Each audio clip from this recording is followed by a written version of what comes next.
임하지 않게 하소서 하니라. 아멘. 우리는 지난주 스데반의 순교와 예루살렘 교회에 임한 큰 박해를 보았습니다. 예루살렘 교회는 지금까지 오순절 마가의 다락방에 성령이 임한 이래로 큰 부흥을 맛보았었습니다. 비록 여러 가지 어려움도 있었지만 그러나 예루살렘 교회의 비약적인 부흥은 예루살렘 교회에 속한 모든 성도들에게 큰 기쁨과 함께 확신을 주었죠. 그러나 이렇게 복음의 부흥이 불일듯이 일어났으나 우리가 지난주에 보았던 것 같이 예루살렘 교회는 스데반 집사님의 순교와 함께 큰 박해가 시작되었습니다. 그 박해가 얼마나 거세였는지 오늘 그 말씀은 아니지만 그 앞에 말씀을 보게 되면 8장 1절 말씀을 보게 되면 이런 말씀이 있죠. 그날에 예루살렘에 있는 교회에 큰 박해가 있어. 바로 그날부터 시작해갖고 큰 박해가 굉장히 심하게 된 겁니다. 얼마나 심한지 지금 이 예루살렘에 있었던 그러한 모든 사람들은 사도들을 제외 사도 외에는 다 유대와 사마리아의 모든 땅으로 다 흩어지게 되었습니다. 이러한 박해를 만났을 때에 성도들의 마음이 어땠을까요? 그리고 또한 남아있는 사도들의 마음이 어떠했을까요? 스데반 집사님을 장사하였던 사람들이 크게 울었다라고 하는데 이 성도들 예루살렘 교회에 지금 예루살렘에 남아있는 자들이나 아니면 이곳저곳으로 흩어진 성도들이나 그 마음을 우리가 헤아려 본다면 엄청난 큰 슬픔이 있었겠죠. 또 한편에서는 낙심되는 그러한 마음도 있었을 것입니다. 그러나 오늘 말씀을 보게 되면 놀라운 일을 우리에게 보여주고 있는 것 같습니다. 보여주고 있습니다.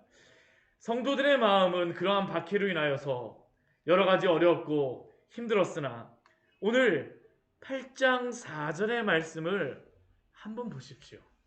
무엇이라고 기록되어 있습니까? 그 흩어진 사람들이 두루 다니며 복음의 말씀을 전할세. 놀랍게도 분명히 스데반의 순교와 예루살렘 교회의 박해로 이들은 박해를 당하며 이곳저곳에 피하면서 흩어질 수밖에 없었으나 그러나 이들이 흩어진 것은 단순히 예루살렘 교회의 성도들만 흩어진 게 아닙니다. 오늘 말씀은 무엇을 말씀하고 있습니까?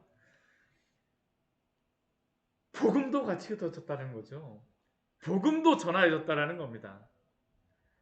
우리는 앞에서 그 디아스포라 유대인들이 예루살렘 교회에 머무르며 공개를 받는 장면들을 보았었는데 막상 이렇게 흩어진 사람들은 대부분 디아스포라 유대인들입니다.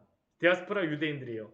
그런데 그들이 박해와 함께 흩어지자 복음이 이곳저곳에 막 들풀에 막 불이 붙듯이 막 곳곳에서 일어나기 시작하는 겁니다. 이것이 얼마나 놀라운 하나님의 지혜입니까?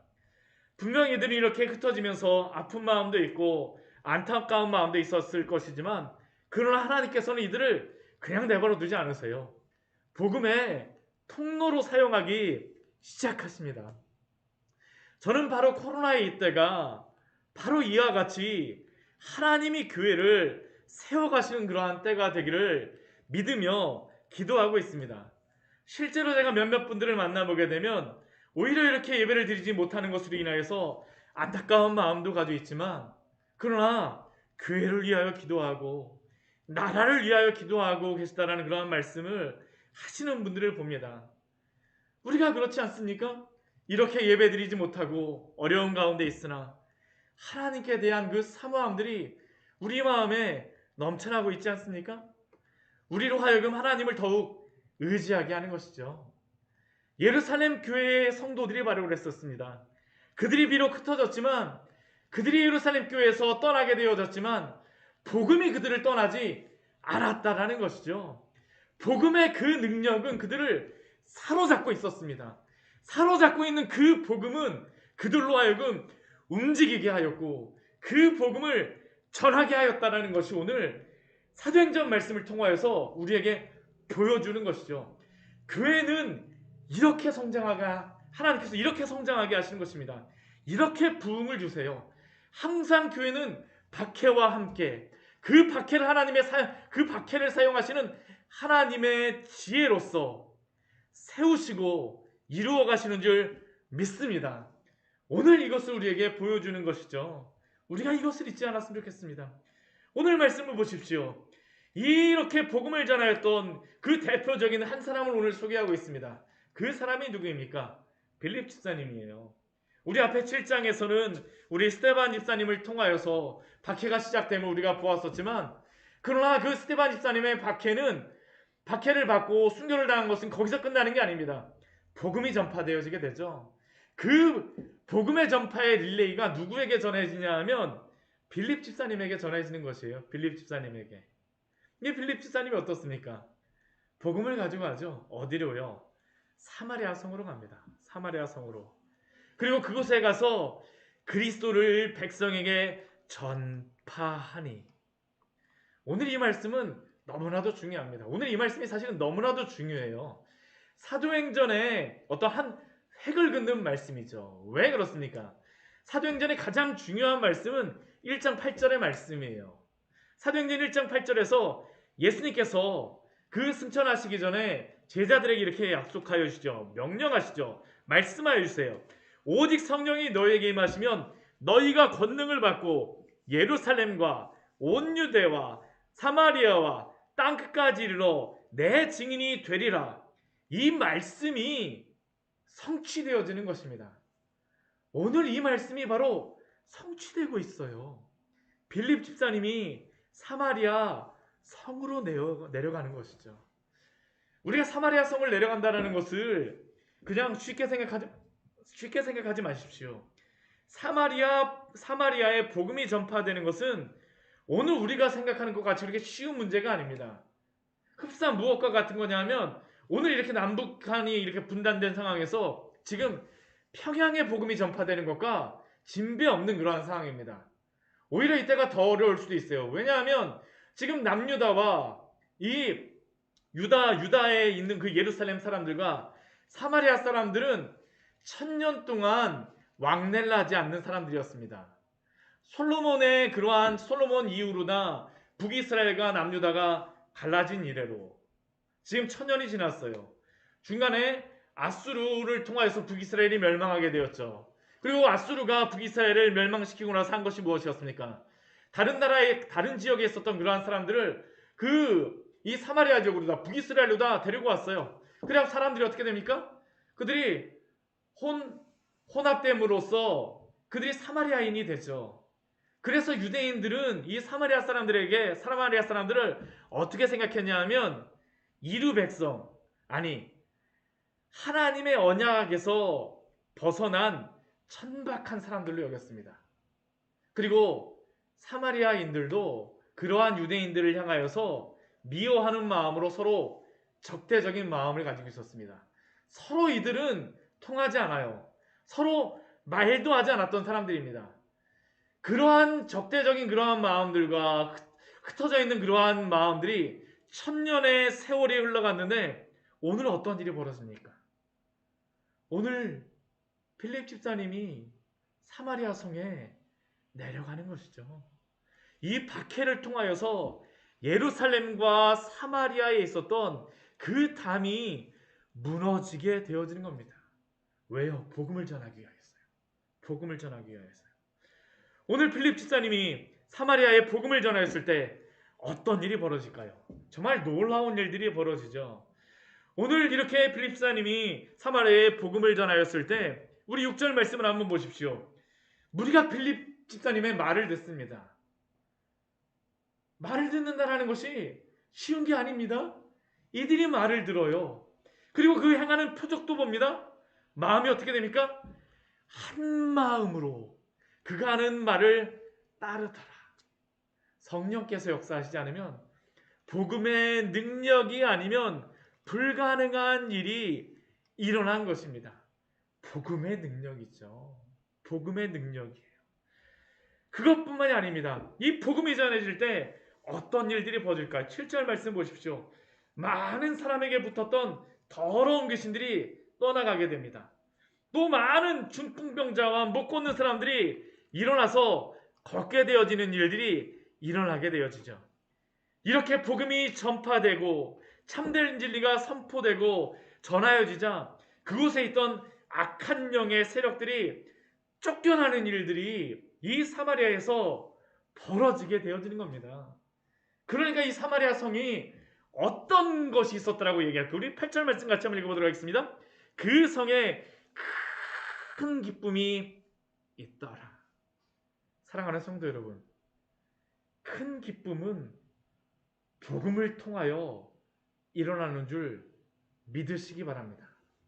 우리가 누가복음 말씀을 보아도 그렇잖아요. 예수 그리스도의 오심은 평범한 목동들에게도 큰 기쁨이 되었고, 나이가 들어서 이제 오늘 내일 하고 있었던 그러한 시므온과 또한 안나에게도 큰 기쁨이 되지 않습니까? 복음은 바로 그러한 것입니다. 우리로 하여금 큰 기쁨을 누리게 하는 것이죠. 예루살렘에 있었던 그 복음이 사마리아에 전해지니까 어떻게 된 겁니까? 사마리아 성에 큰 기쁨이 있었다라는 것이 바로 오늘 말씀을 통하여서 우리에게 알려주는 것이죠. 저는 이 시대가 이렇게 되어졌으면 좋겠습니다. 코로나 때 얼마나 어려웠습니까? 우리가 무엇으로 기쁨을 얻겠습니까? 오늘 성경 우리에게 분명히 말씀합니다. 복음이 바로 기쁨이라고 말씀하세요. 이 시대에 왜 기뻐하지 못할까요? 소망이 없기 때문입니다.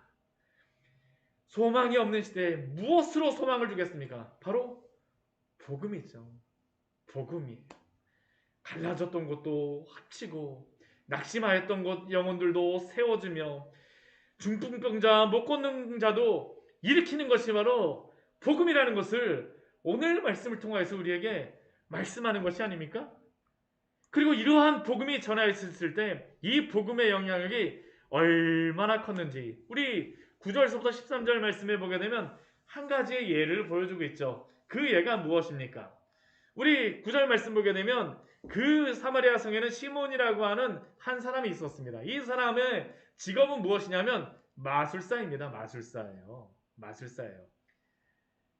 그리고 이 사람이 마술을 행하면서 무엇을 행하였냐면 그 자신을 스스로 큰 자라고 일컬었습니다. 자칭 큰 자라 하며 사마리아 백성들 앞에서 마술을 행하면서 자신이 큰 자인 것처럼 막 보였었죠.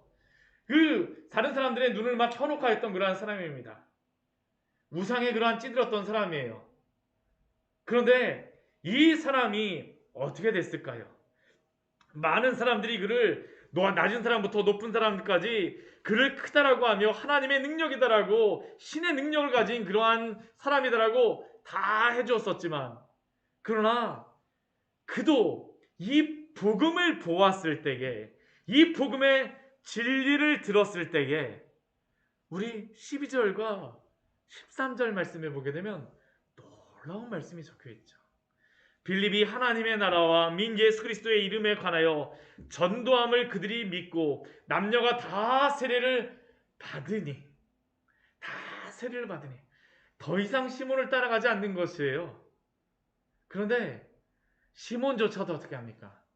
하나님의 나라와 예수 그리스도의 이름에 관한 이 복음을 듣자 시몬도 믿고 세례를 받은 후에 전심으로 빌립을 따라다녔다라고 말씀하고 있습니다.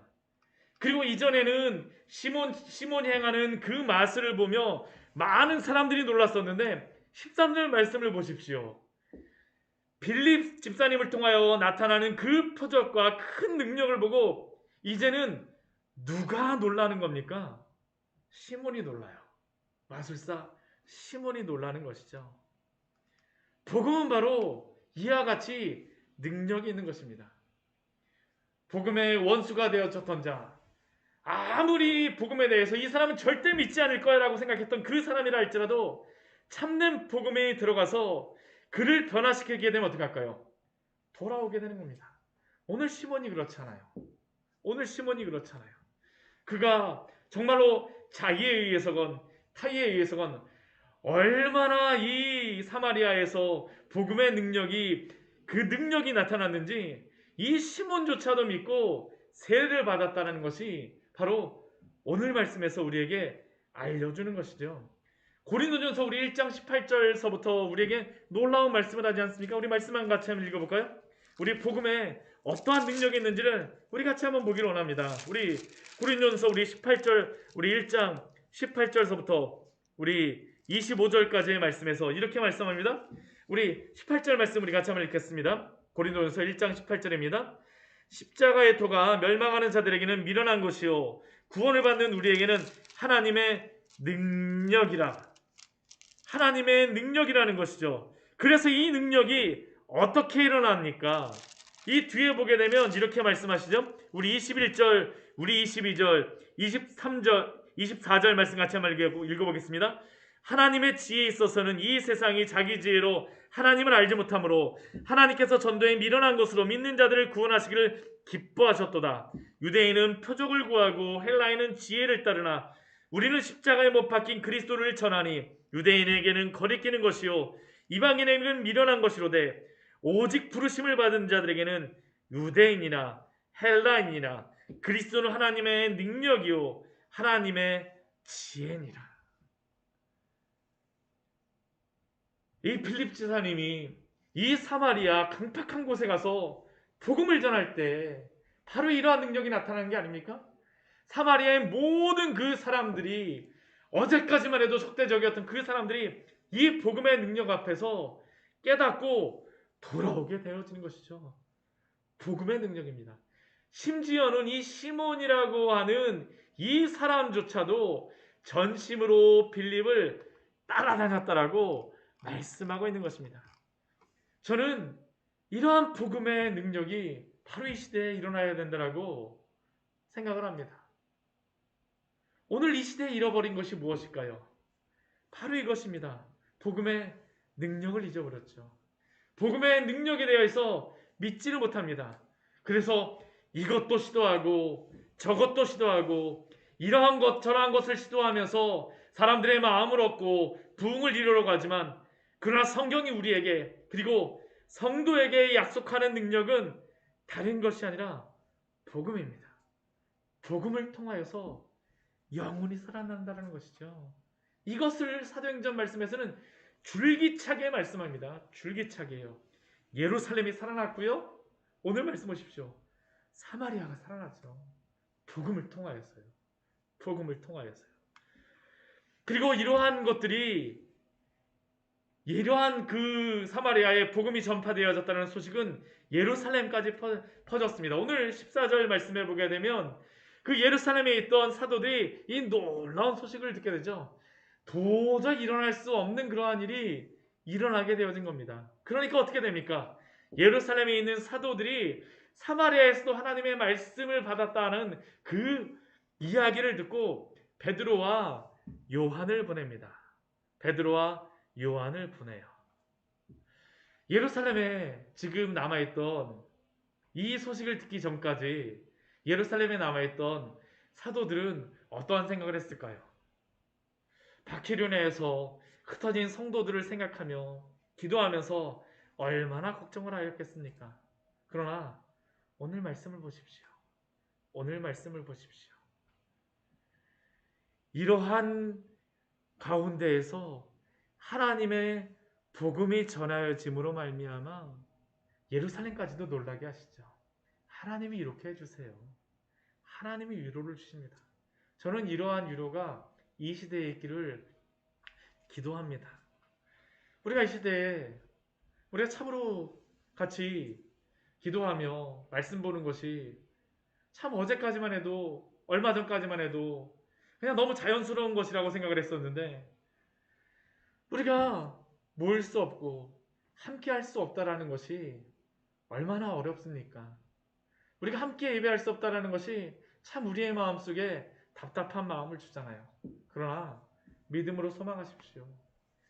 우리는 비록 함께 모여서 함께 할 수 없다 할지라도 하나님께서 오늘도 당신의 방법으로 당신의 성도들을 붙잡아 주시고 당신의 교회를 이루어 가시는 줄 믿습니다. 오늘 사도들이 그런 거죠. 이 소식을 들으니까 사도들이 베드로와 요한을 보냅니다. 요한을 보내요. 얼마나 기쁨으로 보냈을까요? 얼마나 기쁨으로 보냈을까요?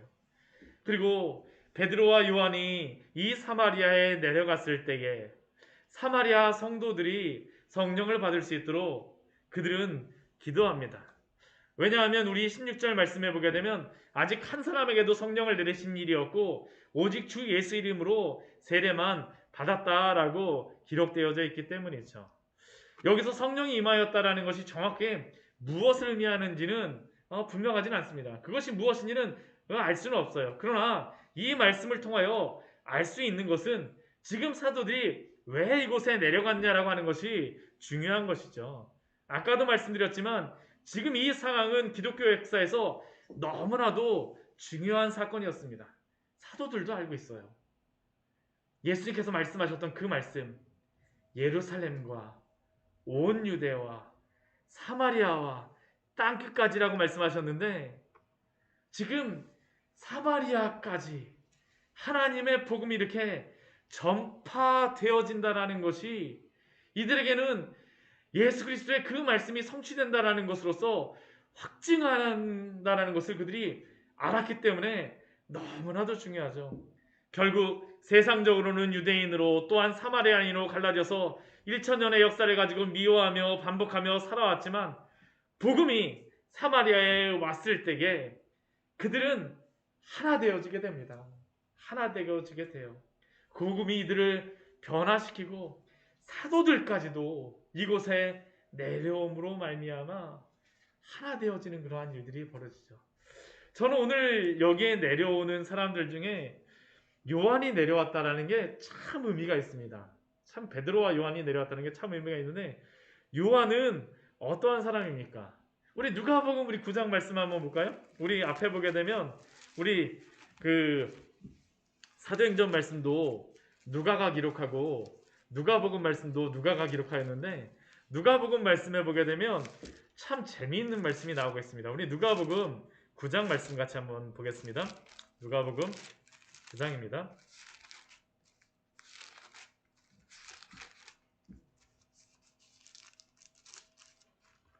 누가복음 9장 우리 54절 말씀 같이 한번 읽어보겠습니다. 누가복음 9장 54절입니다. 같이 한번 읽겠습니다. 제자 야고보와 요한이 이를 보고 이르되 주여 우리가 불을 명하여 하늘로부터 내려 저들을 멸하라 하시기를 원하시나이까? 지금 이 말씀이 어떤 말씀이냐면 우리 앞에 우리 말씀에 보게 되면 예수님께서 51절 말씀 보면 이제 승천하실 기약이 다 되어서 예루살렘으로 올라가기를 굳게 결심하셨습니다. 그래갖고 예루살렘으로 올라가더라고 말씀하세요. 근데 예루살렘으로 올라가기에 가장 빠른 길이 어디냐 하면 사마리아를 지나가는 길입니다. 그래서 예수님께서 제자들을 보내갖고 사람들을 보내갖고 사마리아로 갈 수 있는지 사마리아 사람들에게 물어보셨어요. 복음을 완성하시기 위하여서 예수님이 지금 예루살렘을 올라가시는 겁니다.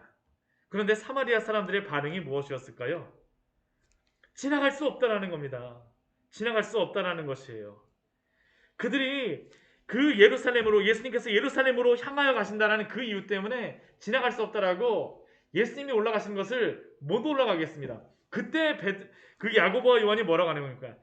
주여 우리가 불을 명하여서 하늘로부터 내려 저들을 멸하라 하기를 원하시나이까?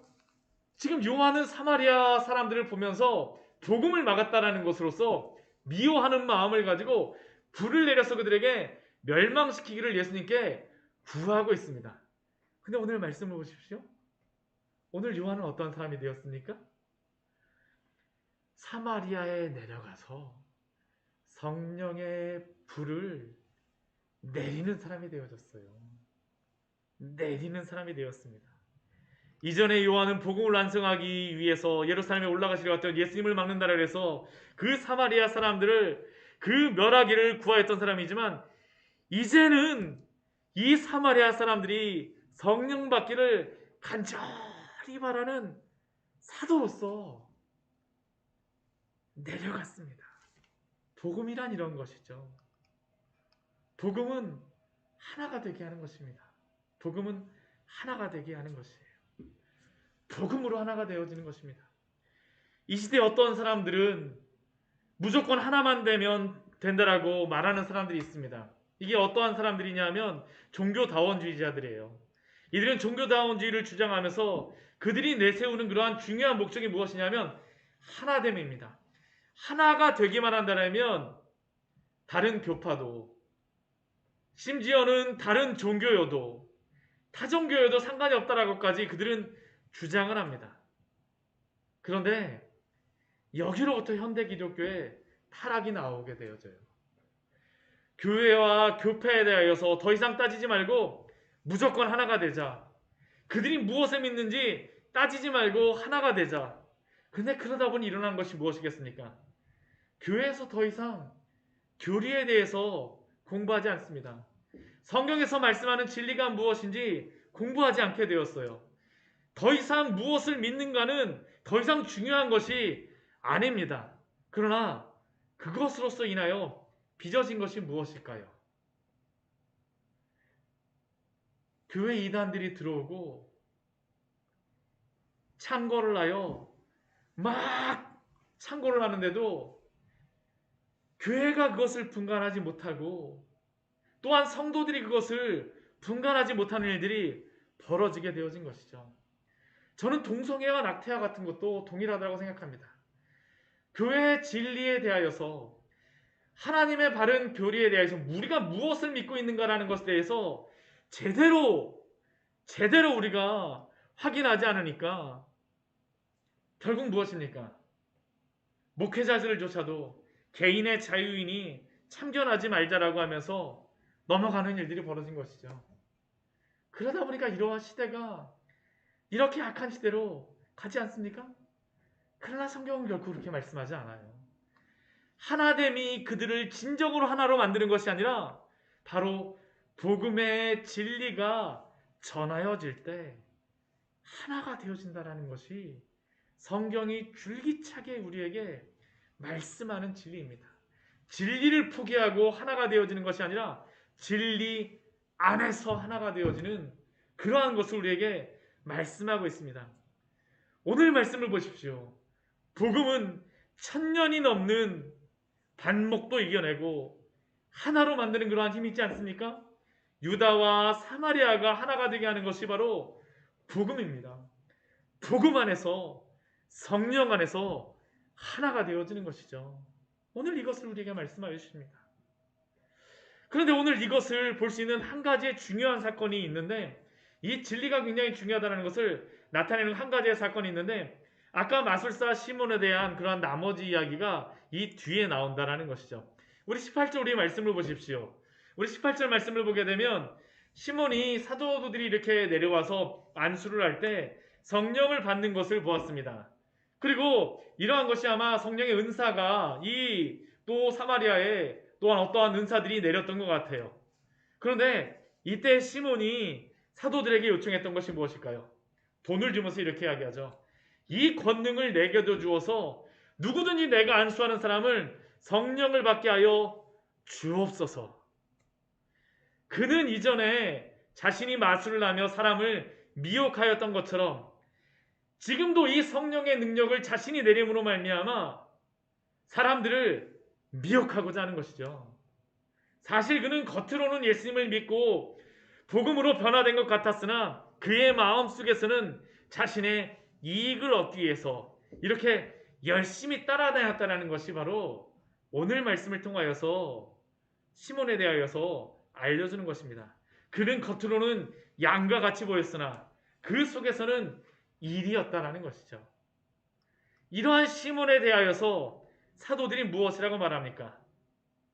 사실 이게 굉장히 중요한 게 시몬이 그래도 지금 어떻습니까? 앞에서 세례를 받고 잘 따라다니니까 사마리아 교회에 이제 등록을 했으니까 그냥 그래 조금만 그렇게 하지 말고 그냥 용서해주고 그냥 넘어갈까요? 아닙니다. 오늘 말씀을 분명히 보십시오. 진리에 설 수 있도록 분명히 말씀하고 있습니다. 오늘 말씀을 보세요. 교회는 진리에 세워진다는 것을 분명히 말하죠. 사도 베드로가 8장 20절 말씀에서 그에게 무엇이라고 말씀합니까? 내가 하나님의 선물을 돈 주고 살 줄로 생각하였으니 내 은과 함께 내가 망할지어다. 엄청난 말이죠. 우리 또한 21절 말씀에서는 무엇이라고 말합니까? 하나님 앞에서 내 마음이 바르지 못하니 이 도에는 내가 관계도 없고 분깃될 것도 없느니라. 우리 23절 말씀에서는 무엇이라고 말씀합니까? 내가 보니 너는 악독이 가득하고 불의에 매인 바 되었도다. 그러나 사도가 이 시몬에게 정말로 하고자 하였던 것은 무엇일까요? 거기로부터 떠나라는 것이죠. 우리 22절 말씀, 사도가 이 시몬에게 하는 말을 잘 들어보십시오. 그러므로 너의 이 악함을 회개하고 주께 기도하라. 혹 마음에 품 것을 사하여 주시리라. 오늘 이 말씀은 이 시대의 우리 교회에게도 큰 주의를 주시는 그러한 말씀 아닙니까? 이 시대 교회가 얼마나 돈의 문제로 인하여서 부끄러운 일들을 당하고 있습니까? 세상 속에서. 또한 오늘 시몬이 성직을 돈으로 사고 파는 일들을 행하였는데 종교개혁 시대뿐만 아니라 오늘날에도 이러한 부끄러운 일들이 벌어지고 있음을 우리는 부인할 수가 없습니다. 근데 이러한 것들을 우리의 삶에서도 한번 보십시오. 오늘 우리 이 시대 속에서 교회와 성도들이 이 물질적인 것들로 인해서 얼마나 미혹받고 있습니까? 교회가 크면 혹은 성도가 돈을 많이 벌고 사업에 성공하고 자녀가 잘 되고 집을 몇 채씩 사고 명예를 얻으면 그것이 하나님께 복을 받았다라고 말하며 또한 그러한 복을 받기 위해서 신앙생활을 하고 또한 교회도 그러한 기복적인 복이 참된 복인 것처럼 말하고 있지 않습니까? 그런데 신약성경 어디를 보아도 이러한 물질적인 복이 진정한 복이라고 말씀하고 있지는 않아요. 철저하게 오늘 말씀을 보십시오. 철저하게 신약성경에서는 예수 그리스도가 참된 복이며 그 안에만 소망이 있고 그 안에만 만족이 있다라고 우리에게 말씀하고 있습니다. 우리가 신앙생활을 할 때에 만약 돈을 벌고 성공하기 위해서 우리가 신앙생활을 하고 있다면 미안하지만 오늘 베드로의 책망은 우리에게 주시는 말씀으로 받아들여야 합니다. 저는 그래서 코로나의 때가 성도들에게 또한 교회에게 어렵기는 하지만 참된 복이 무엇인지 우리로 하여금 깨닫게 해주는 그러한 시간이라고 생각을 합니다. 무엇으로 인하여 기뻐해야 되는지 좋은 단련의 시간 아닙니까? 우리가 참된 생명을 어디에서 얻을 수 있습니까? 우리가 아무리 거룩한 것, 성령을 주는 능력을 빙자하여 하나님의 일을 하는 것처럼 보인다 할지라도 그것이 나의 자랑과 나의 사적인 영광과 나의 이익을 추구하는 것이라고 하면 우리가 경건의 모양을 하고 있다 할지라도 참된 성도의 길, 좁은 길을 따라가는 것이 아님을 우리는 기억해야 합니다. 그리스도 안에서 참된 소망을 찾으십시오. 그리스도로 만족하십시오. 그리스도가 나의 주인이 되게 하십시오. 저는 이 말씀은 오늘 이 시대 우리들에게 주시는 경고의 말씀이라고 생각합니다. 비록 아픈 말씀이지만 그리스도가 구원의 주가 된 사람은 그의 삶의 모든 영역에서도 그리스도가 주가 된 사람입니다. 나의 이익에 따라서만 움직이지 마세요. 세상의 물질이, 세상의 명예가 나의 주인이 되게 하지 마십시오. 경건의 모양으로 살아가려고 하지 마십시오. 참 안타까운 사건이지만 우리 정인이 사건을 보면서 너무 마음이 아프지 않습니까? 그 사건의 모습이 무엇입니까? 그 양부모들이 예수님을 믿지 않았다라고 하는 것이 문제일까요? 세례를 받지 않았을까요? 신앙의 고백이 없었을까요? 아니요, 다 있었어요. 오늘 말씀사 시몬도 이러한 것들이 다 있었습니다. 그러나 그들에게는 참된 경건의 능력이 없었다라는 것이 우리가 발견하는 것 아닙니까? 예수님을 믿는 성도에게는 반드시 그 삶에서 거룩한 열매가 나와야 합니다. 오늘 디모데후서 3장 5절 말씀 우리 한 절만 우리 읽어보고 오늘 말씀 마무리하도록 하겠습니다. 우리 디모데후서 우리 3장 5절의 말씀입니다.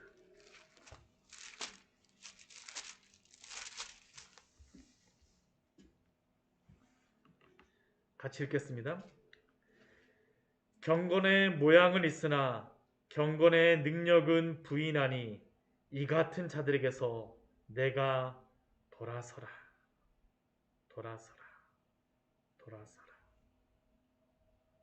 우리 3장 1절서부터 우리 5절까지의 말씀에 보게 되면 말세에 고통하는 때에 어떠한 일이 일어나는지를 말씀하여 주시죠. 자기를 사랑하며 돈을 사랑하며 자랑하며 교만하며 비방하며 부모를 거역하며 감사하지 아니하며 거룩하지 아니하며 무정하며 원통하며 이러한 것들이 무엇입니까? 경건의 모양은 있다라고 하면서 경건의 능력을 부인하였던 사람들이라는 것이죠. 이 사람들이 예수님 안 믿었다라고 말씀하지 않아요. 경건의 모양은 있었으나 경건의 능력은 부인하니 이 같은 자들에게서 내가 돌아서라. 우리는 시몬의 길이 아니라 예수 그리스도의 길을 따라가는 사람들임을 기억하시기 바랍니다. 그리스도 안에서 그 안에서만 소망을 발견하십시오. 같이 기도하도록 하겠습니다. 우리 잠시 같이 기도하겠습니다.